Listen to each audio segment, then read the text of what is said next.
বৃষ্টির জল পেয়েছে, যেখানে যেখানে দানা পড়েছে সেখানে সেখানে সবজির চারা উঠতে শুরু করেছে।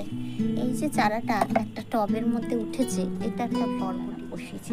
পুঁই শাকের দানাটা একটা ছোট টবে বসিয়েছিলাম এবং সেখান থেকে পুঁই শাকের দানাগুলো বেরিয়েছে আর সেগুলো আমি এখানে বসিয়ে। তারা গাছ, নয়নতারা গাছও যেখানে সেখানে উঠে ভর্তি হয়ে গেছে। অপরাজিতা গাছ অনেকেই খোঁজেন এবং কিনে নিয়ে আসেন।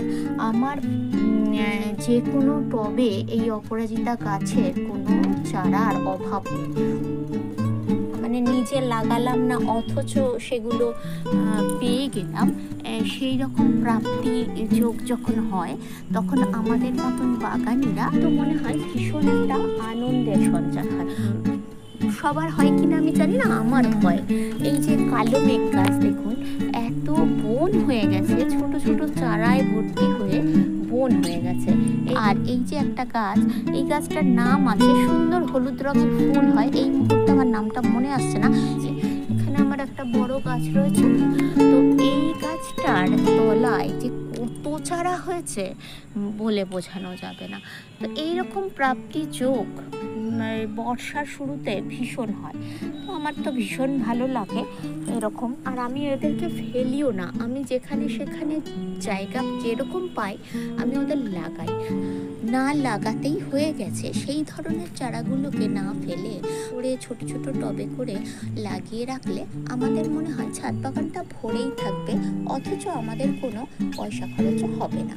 তো বিনা পয়সায় আমরা অনায়াসে আমাদের ছাদ বাগানকে সুন্দরভাবে সাজাতে পারবো ফুল, সবজি এবং বিভিন্ন রকম গাছ দিয়ে। বিশ্ব পরিবেশ দিবসে আমার ছাদ বাগানে আমার পদ্ম সকলকে জানাই অনেক অনেক শুভেচ্ছা ও শুভকামনা।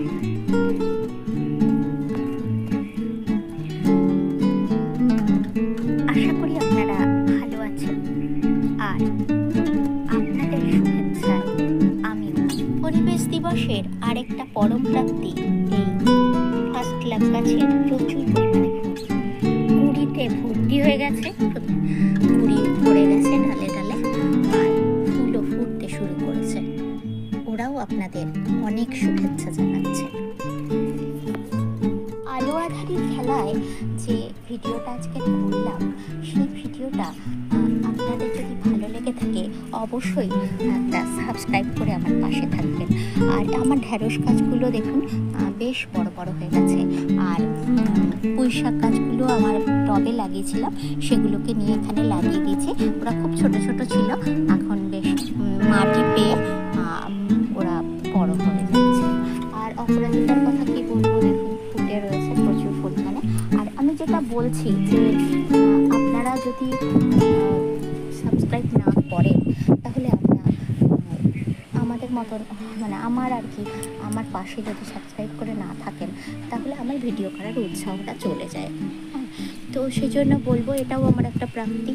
এই বরবটি গাছটা একটা ওই জবা গাছের মধ্যেই হয়েছিল, ওখান থেকে তুলে এখানে লাগিয়েছি।